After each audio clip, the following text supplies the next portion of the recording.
ബഹുമാന്യരെ എല്ലാവരെയും സ്വാഗതം ചെയ്യുകയാണ്. ഈ മിസലേനിയസ് കോഓപ്പറേറ്റീവ് സൊസൈറ്റീസ് എന്ന് പറഞ്ഞാൽ നിങ്ങൾക്കെല്ലാം അറിയുമെന്നാണ് ഞങ്ങൾ പ്രതീക്ഷിക്കുന്നത്. കേരളത്തിലെ 15,000-ഓളം വരുന്ന പലവക സംഘങ്ങളാണ്. കേരള ബാങ്ക് രൂപീകരിക്കുന്നതിന് മുമ്പ് ജില്ലാ സഹകരണ ബാങ്കിൻ്റെ അംഗത്വമെടുത്ത് ജില്ലാ സഹകരണ ബാങ്കിൽ നിന്ന് വിവിധ പദ്ധതികളും സ്വീകരിച്ച് അങ്ങനെ പ്രവർത്തിച്ച് മുന്നോട്ട് വന്നിരുന്ന മിസലേനിയസ് സംഘങ്ങളെ കേരള ബാങ്ക് രൂപീകരിച്ചപ്പോൾ കേവലം 1688 സംഘങ്ങളെ കേരള ബാങ്കിൽ നിലനിർത്തിക്കൊണ്ട് മറ്റുള്ളവരെയെല്ലാം പുറത്താക്കിയിരിക്കും.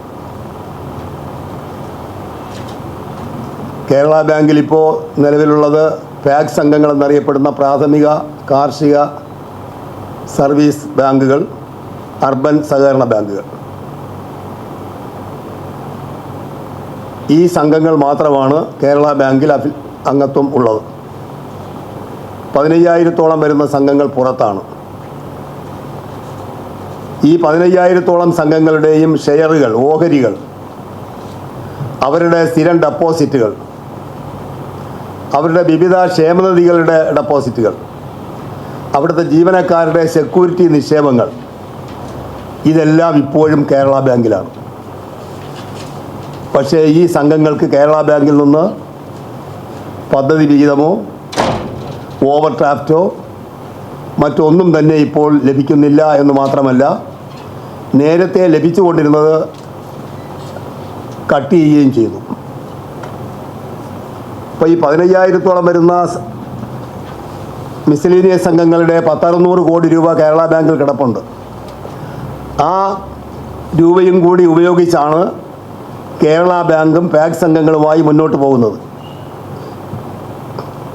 ഞങ്ങളുടെ പൈസ ഉപയോഗിച്ച് കേരള ബാങ്കിനെയും കേരള ബാങ്കിൽ മെമ്പർഷിപ്പുള്ള പാക് സംഘങ്ങളുടെയും പ്രവർത്തനങ്ങൾ നടത്തുന്ന ഒരു പുതിയ സംവിധാനമാണ് ഇന്നിപ്പോൾ കേരളത്തിൽ നടന്നുകൊണ്ടിരിക്കുന്നത്.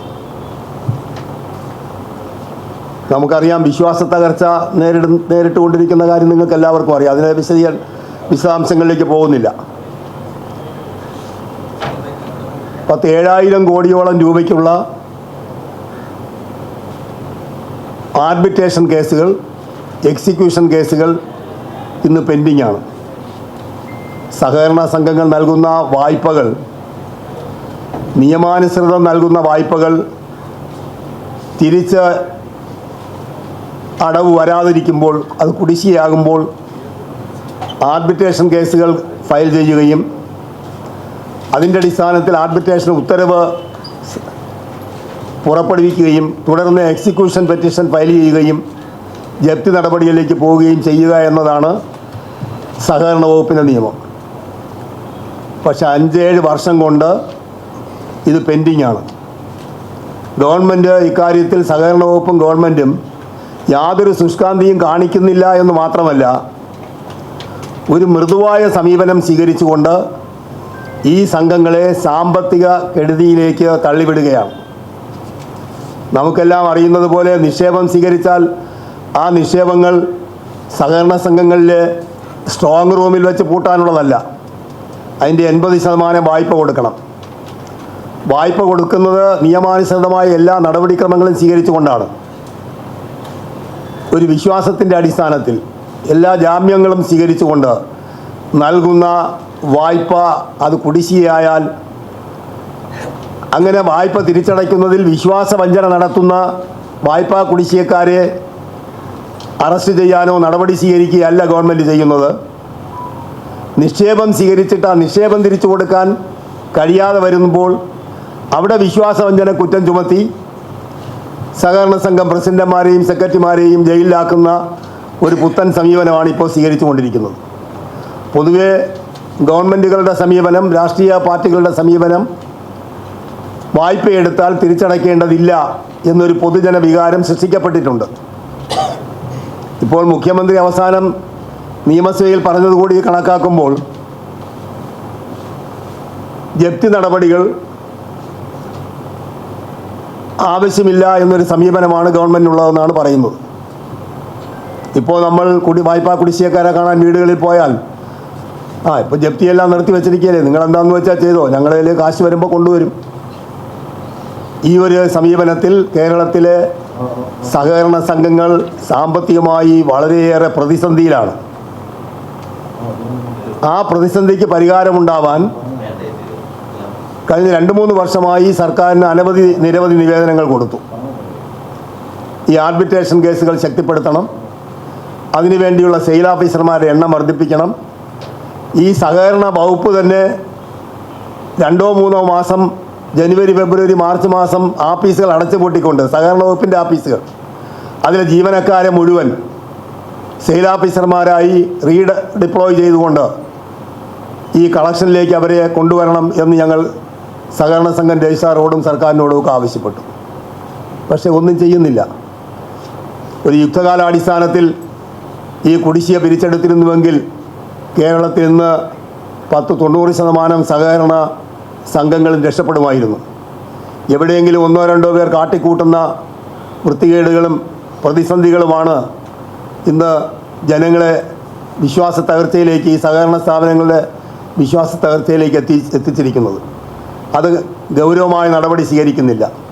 കുറ്റം ചെയ്യുന്നവർ പേരിൽ നടപടി വേണ്ടേ? വർഷങ്ങളായി കുറ്റം ചെയ്തുകൊണ്ടിരിക്കുന്നവർ, നിയമവിരുദ്ധമായി പ്രവർത്തിക്കുന്നവർ, എല്ലാ മാസവും സഹകരണ സംഘത്തിലെ ഇൻസ്പെക്ടർമാർ പരിശോധിക്കാൻ വരുന്നവർ, വർഷം തോറും ആഡിറ്റ് നടത്തുന്നവർ, ഇവരൊന്നും കണ്ടുപിടിക്കാതെപ്പെടാതെ പോകുന്നുവെന്ന് പറഞ്ഞാൽ അതൊന്നും ഞങ്ങൾക്ക് വിശ്വസിക്കാൻ കഴിയുന്നതല്ല. ഇത്തരം തെറ്റ് ചെയ്യുന്നവരെ നിയമത്തിൻ്റെ മുമ്പിൽ കൊണ്ടുവരികയും കടുത്ത ശിക്ഷ നൽകുകയും ചെയ്തിരുന്നെങ്കിൽ ജനങ്ങൾക്കും കുറേ കൂടി വിശ്വാസം ഉണ്ടാകുമായിരുന്നു. ഇത് പൊതുവെ ഗവൺമെൻറ്റിൻ്റെ സമീപനവും വായ്പാ കുടിശ്ശികക്കാരുടെ സമീപനവും ഒരു പൊതുജന വികാരം പൊതുവെ സൃഷ്ടിക്കപ്പെട്ടുള്ളതുമൊക്കെ പരിഗണിക്കുമ്പോൾ സഹകരണ സംഘങ്ങൾ നൽകിയ വായ്പാ കുടിശ്ശിക പിരിച്ചെടുക്കാൻ വളരെയേറെ ബുദ്ധിമുട്ടിലാണെന്ന്. അപ്പോൾ അതിന് അടിയന്തരമായ പരിഹാരം ഉണ്ടാവണമെന്ന് കൂടി ആവശ്യപ്പെട്ടുകൊണ്ടാണ് ഞങ്ങൾ പ്രക്ഷോഭ രംഗത്തേക്ക് വരുന്നത്. ഈ കേരള ബാങ്ക് രൂപീകരിക്കപ്പെട്ടപ്പോൾ തന്നെ ഒരു ശ്രീറാം കമ്മിറ്റിയുടെ ശുപാർശയുടെ അടിസ്ഥാനത്തിലാണ് കേരള ബാങ്ക് രൂപീകരിക്കപ്പെട്ടത്. ഈ 15,000-ഓളം വരുന്ന മിസ്ലേനിയസ് സംഘങ്ങളെ കേരള ബാങ്കിൽ നിന്ന് പുറത്താക്കാൻ ഗവൺമെൻറ് നയപരമായ തീരുമാനമെടുത്തപ്പോൾ തന്നെ ശ്രീറാം കമ്മിറ്റി പറഞ്ഞു അവർക്ക് പ്രത്യേകമായ ഒരു അപ്പക് സംവിധാനം വേണം എന്ന്. നേരത്തെ ജില്ലാ സഹകരണ ബാങ്കിൽ നിന്ന് ലഭിച്ചിരുന്ന എല്ലാ ആനുകൂല്യങ്ങളും കേന്ദ്ര ഗവൺമെൻറ്റിൻ്റെയും നബാർഡിൻ്റെയും ഒക്കെ സ്കീമുകൾ വരുമ്പോൾ, പദ്ധതികൾ വരുമ്പോൾ ആ പദ്ധതികൾ നടപ്പിലാക്കിക്കൊണ്ടിരുന്ന ജില്ലാ സഹകരണ ബാങ്കിൽ നിന്ന് പ്രാഥമിക സംഘങ്ങൾ, അപ്പോൾ അതെല്ലാം നടപ്പിലാക്കാൻ കഴിയുന്ന ഒരു അപ്പക് സംവിധാനം വേണം എന്ന് ഞങ്ങൾ ആവശ്യപ്പെടുന്നുണ്ട്. കേരള ബാങ്ക് കേരളത്തിൽ നിന്ന് പോയി കേരള ഗവൺമെൻറ് ഒന്നും ചെയ്യാൻ കഴിയില്ല. കേരള ബാങ്ക് നേരത്തെ ജില്ലാ സഹകരണ ബാങ്കും കേരള ബാങ്കിൻ്റെ തുടക്കത്തിലും നിക്ഷേപകർക്ക് കൊടുക്കുന്ന പലിശ നിശ്ചയിക്കുന്നത് സഹകരണ വകുപ്പ് മന്ത്രി അധ്യക്ഷനായുള്ള ഒരു പലിശ നിർണ്ണയ കമ്മിറ്റിയാണ്. ഇപ്പോൾ 2 പ്രാവശ്യമായി, ഇപ്പോൾ 4 ദിവസം മുമ്പ് പുതിയ പലിശ വന്നു, പലിശ വെട്ടിക്കുറച്ചു. സഹകരണ സംഘങ്ങൾ കേരള ബാങ്കിലേക്ക് നിക്ഷേപിച്ചാൽ ഇപ്പോൾ 0.5% പലിശ കുറച്ചേ ഞങ്ങൾക്ക് കിട്ടും. 8.25%-അടുത്ത് 8.25% കേരള ബാങ്കിൽ കൊടുത്തുകൊണ്ടിരുന്നത് ഇപ്പോൾ 8.25%-അടുത്ത് 7.25% കേരള ബാങ്കിൽ നിക്ഷേപിക്കണം എന്നാണ് ഇന്ന് പത്രങ്ങളിൽ നിങ്ങൾ വായിച്ചിട്ടുണ്ടാവും. കേരള ബാങ്ക് റിസർവ് ബാങ്കിൻ്റെ തീരുമാനപ്രകാരം പലിശ നിരക്ക് വെട്ടിക്കുറച്ചു വന്നു. അപ്പോൾ കേരള ബാങ്ക് സംസ്ഥാനത്തുനിന്ന് പോയി. കേരള ബാങ്കിൽ നിന്ന് യാതൊന്നും സർക്കാരിന് ചെയ്യാൻ പറ്റുന്നില്ല. കരിവണ്ണൂർ പ്രശ്നം വന്നപ്പോൾ തന്നെ ഒരു 10 കോടി രൂപ ഗവൺമെൻറ് ആവശ്യപ്പെട്ടപ്പോൾ 10 നയാ പൈസ അവർക്ക് കൊടുക്കാൻ കഴിഞ്ഞില്ല. കേരളത്തിലെ സഹകരണ പ്രസ്ഥാനം KSRTCയെ സഹായിച്ച് ബസ്സുകൾ നിരത്തിലിറക്കാൻ സഹായിച്ചു. വിവിധ കൺസോർഷ്യങ്ങൾ ഉണ്ടാക്കി അവിടെ പണം കൊടുത്തു. ഗവൺമെൻറ് തന്നെ ഇപ്പോൾ 7,000-ഓളം കോടി രൂപ ഈ സഹകരണ സംഘങ്ങളിൽ തരണം. കാർഷിക കടാശ്വാസ കമ്മീഷൻ്റെ കർഷകരുടെ വായ്പകൾ എഴുതിത്തള്ളുന്നതിൻ്റെ ഭാഗമായി ആ തുക സംസ്ഥാന സർക്കാരാണ് സഹകരണ സംഘങ്ങളിൽ നൽകേണ്ടത്. അത് ഇപ്പോൾ കൃത്യമായി തരുന്നില്ല. അത് തരാത്തതുകൊണ്ട് പല സംഘങ്ങളും ഇന്ന് ബുദ്ധിമുട്ടുകയാണ്. അതുപോലെ കേരള ബാങ്ക് രൂപീകരിക്കുന്നതിന് മുമ്പ് എല്ലാ സംഘങ്ങളിലെയും യോഗ്യരായ ജീവനക്കാർക്ക് 50% പബ്ലിക് സർവീസ് കമ്മീഷണർ നിയമന സംവരണം ഉണ്ടായിരുന്നു. ആ സംവരണം ഈ 15,000-ഓളം വരുന്ന മിസ്ലേനിയസ് സംഘങ്ങളെ ഒഴിവാക്കി. അപ്പോൾ ഇത് വളരെ മോശമായ ഒരു സ്ഥിതി ജീവനക്കാരുടെ ഭാഗത്തുനിന്നുണ്ടായി. അതുപോലെ ഞങ്ങളുടെ ഷെയറുകൾ, ആ ഷെയറുകൾ തിരിച്ചു തരാൻ ആവശ്യപ്പെട്ടിട്ട് തിരിച്ചു തരില്ല എന്ന സമീപനമാണ് കേരള ബാങ്ക് സ്വീകരിച്ചിരിക്കുന്നത്. 500-600 കോടി രൂപ കേരള ബാങ്കിൽ കിടപ്പുണ്ട്. അത് തിരിച്ചു തരികയോ അതല്ലെങ്കിൽ സ്ഥിര നിക്ഷേപമാക്കി അതിൻ്റെ പലിശ തരികയോ ചെയ്യണം എന്ന് ഞങ്ങൾ ആവശ്യപ്പെടുകയാണ്. അപ്പോൾ ഇത്തരം അടിയന്തര പ്രാധാന്യമുള്ള പ്രശ്നങ്ങൾ, പലിശ നിരക്ക് ഇതിനു മുമ്പ് ജില്ലാ സഹകരണ ബാങ്ക് നൽകിയതുപോലെ എപ്പോഴും നിങ്ങൾക്കറിയാം, ഒരു 0.5% പലിശ എപ്പോഴും സഹകരണ സംഘങ്ങളിൽ നിന്ന് നിക്ഷേപിക്കുന്നവർക്ക് കൊടുക്കാറുണ്ട്. അങ്ങനെയാണ് ജനങ്ങളെ കൂടുതൽ ആകർഷിച്ചുകൊണ്ടിരിക്കുന്നത്. ജനങ്ങളൊരു 0.25% പലിശ എവിടെ കൂടുതൽ കിട്ടുമെന്ന് നോക്കിയാണ് നിക്ഷേപകർ നിക്ഷേപം നടത്തുന്നത്. ഇപ്പോൾ കേരള ബാങ്കിലും മറ്റ് ബാങ്കുകളിലും സഹകരണ സ്ഥാപനങ്ങളിലും ഒരേ പലിശ നിരക്കായാൽ പിന്നെ ഈ സഹകരണ സ്ഥാപനങ്ങളിലേക്ക് ആളുകൾ വരേണ്ട കാര്യമില്ല. അപ്പോൾ കേരളത്തിൽ ഇന്ത്യയിൽ തന്നെ ഏറ്റവും കൂടുതൽ നിക്ഷേപം സമാഹരിച്ചിട്ടുള്ള ഈ സഹകരണ സ്ഥാപനങ്ങൾ തകർച്ചയുടെ വക്കിലേക്ക് പോയിക്കൊണ്ടിരിക്കുകയാണ്. അപ്പോൾ ഇത് പരിശോധിക്കപ്പെടുമ്പോൾ ഒരു ദയാമതത്തിന് ഈ സഹകരണ സ്ഥാപനങ്ങളെ വിട്ടുകൊടുത്തിരിക്കുന്നു ഗവൺമെൻറ് എന്നാവണം ഞങ്ങൾക്ക് തോന്നുന്നത്. അതല്ലെങ്കിൽ ശക്തമായ നടപടികളുമായി മുന്നോട്ട് വരണ്ടേ. പലിശ നിരക്കിൽ ഈ വരുത്തിയ ഗണ്യമായ കുറവ് കാരണം സംഘങ്ങൾ സാമ്പത്തിക കെടുതിയിലേക്ക് പോവുകയാണ്.